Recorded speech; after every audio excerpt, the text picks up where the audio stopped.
Hello great people, welcome back to Hamid's motive again. ইংলিশে একটা কথা আছে, learning is life long process, অর্থাৎ শেখাটা হচ্ছে জীবনের একটা চলমান প্রক্রিয়া। According to Usain Bolt, talent you have naturally, skill only develop by hours and hours of works. অর্থাৎ আমাদের কিছু প্রতিভা আছে, এটা আমরা স্বাভাবিকভাবেই পাই, কিন্তু আমাদের যে দক্ষতাটা আছে এটা ঘন্টার পর ঘন্টা পরিশ্রম করে আমাদেরকে অর্জন করতে হয়। এটা কার কথা? উসাইন বোল্টের কথা। তেমনিভাবে আমরা যারা স্টুডেন্ট আছি, 24 সাল চলে গেল এবং 25 সাল আমাদের দরজায় কড়া নাড়ছে। আমাদের সেজন্য 3টা স্কিল অবশ্যই আমাদের শেখা উচিত। কোন 3টা স্কিল শিখবো স্টুডেন্ট হিসাবে এই ভিডিওতে সেটা আলোচনা করব। আলোচনার শুরুতে একটা গল্প দিয়ে, অর্থাৎ একটা ব্যক্তির জীবন দিয়ে আমরা এই ভিডিওটা শুরু করব। ব্যক্তিটির নাম হচ্ছে ব্রুস লি। তিনি ছিলেন একজন মার্শাল আর্টিস্ট হিসাবে তিনি যে অপোনেন্ট হিসাবেই যার বিরুদ্ধে খেলতেন, প্রতিটি খেলায় কিন্তু তিনি জিতে যেতেন। অর্থাৎ একটা সাক্ষাৎকারে তাকে জিজ্ঞেস করা হয়েছিল, আপনি অপোনেন্ট হিসেবে কোন অপোনেন্টটাকে ভয় পান? তখন তিনি বলেছিলেন, আমি ওই অপোনেন্টটাকে ভয় পাই না যে 1000 ভাবে, অর্থাৎ 1000 রকমভাবে আমাকে কিক দিতে পারে। আমি ওই অপোনেন্টকে কখনো ভয় পাই না, কিন্তু আমি ওই অপোনেন্টকে ভয় পাই যে একটা কিক 1000 বার প্র্যাকটিস করে। এটার মানে কি? আমরা যারা স্টুডেন্ট আছি তারা কি করি? বিভিন্ন স্কিল আমরা র্যান্ডমলি প্র্যাকটিস করি, অর্থাৎ সব স্কিল আমরা শিখতে চাই। কিন্তু এই ব্রুস লির মতে আপনি একটা স্কিল শিখুন অথবা 3টা স্কিল শিখুন, এই 3টা স্কিলেই আপনি এক্সপার্ট হয়ে যান। তাহলেই হয়তো বা ব্রুস লির মতো যে মার্শাল আর্টিস্ট সেও হয়তো বা ভয় পাবে। অর্থাৎ আমি এটা এইভাবে বুঝাচ্ছি না। তাহলে চলুন শুরু করা যাক, কোন 3টা স্কিল 2025 সালে আমাদেরকে অবশ্যই শিখতে হবে। প্রথম যে স্কিলটার নাম মেনশন করব, এই স্কিলটার নাম হচ্ছে কমিউনিকেশন স্কিল।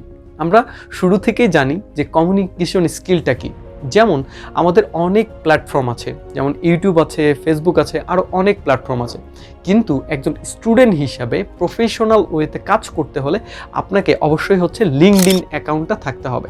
লিঙ্কডইন অ্যাকাউন্টে আপনি কিভাবে যোগাযোগ করবেন? আপনি কি হুট করে কাউকে মেসেজ দিবেন যে হাই কেমন আছো? এটা না, আপনাকে ঠিকঠাকভাবে অ্যাপ্রোচ করতে হবে। আপনি যদি কারো কাছে কোনো কিছু জানতে চান বা কারো কোনো কিছু মেইল করতে চান, তাকে প্রফেশনালি কিভাবে মেইল করতে হয়, কিংবা কমিউনিকেশন স্কিল, এটা একটা কমিউনিকেশন স্কিল। তেমনিভাবে আপনার যে ল্যাঙ্গুয়েজ, আপনি ইংলিশে ফ্লুয়েন্টলি কথা বলতে পারেন, কিংবা আপনি কারো অ্যাপয়েন্টমেন্ট নিলেন, আপনি তার সাথে ইংলিশে ফ্লুয়েন্টলি কথা বলবেন, এটাও একটা কমিউনিকেশন স্কিলের মধ্যে পড়ে।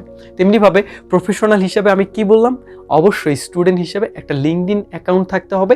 এটা থাকতে হবে অনেক সাজানো গোছানো। কিভাবে মেইল লিখতে হয় এটা জানতে হবে, কিভাবে আপনি ল্যাঙ্গুয়েজ অর্থাৎ ইংলিশ প্র্যাকটিস করতে হয়, ফ্লুয়েন্টলি কথা বলতে হয়, এটাও আপনাকে জানতে হবে। দ্বিতীয়ত যে স্কিলটার কথা উল্লেখ করব সেটার নাম হচ্ছে রিসার্চ স্কিল।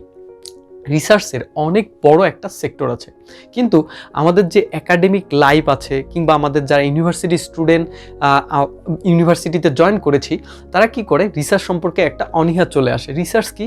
যেভাবে হোক একটা যে আমাদের একাডেমিক লেভেলে যে ফিক্সড একটা রিসার্চ থাকে, এটা কোনোভাবে আমরা পাস করে যাই, কিন্তু এটা না।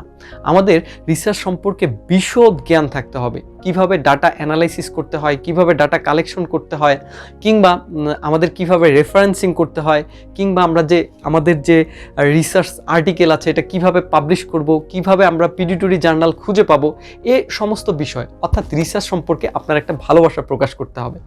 একটা পিএইচডি স্টুডেন্ট এভাবেই বলেছিল যে যার রিসার্চ সম্পর্কে কোনো আইডিয়া, অর্থাৎ রিসার্চ সম্পর্কে কোনো ভালোবাসা নেই, সে যেন পিএইচডি এনরোল না করে, তাহলে সে কি হবে? হতাশায় নিমজ্জিত হবে।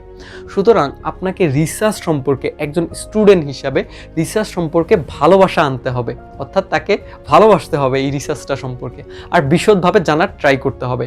আমি শুরুতেই বলেছি এটা অনেক বড় সেক্টর এবং অনেক বেশি পসিবিলিটি আছে, আপনি এটা অবশ্যই প্র্যাকটিস করবেন।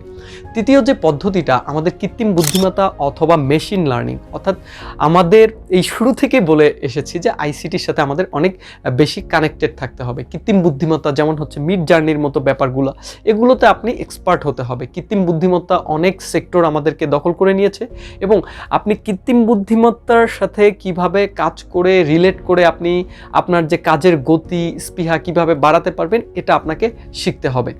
সো এই কয়েকটা স্কিল আপনারা বারবার প্র্যাকটিস করুন র্যান্ডমলি অনেক বেশি, অর্থাৎ স্টুডেন্ট যারা আছে র্যান্ডমলি সব আপনি যে একদিন এই প্র্যাকটিস করলেন ওই দিন হচ্ছে আপনি গ্রাফিক্স ডিজাইন এটাও তো একটা স্কিল, বা ভিডিও এডিটিং এটাও একটা স্কিল, আপনি সবগুলো র্যান্ডমলি শেখার দরকার নেই।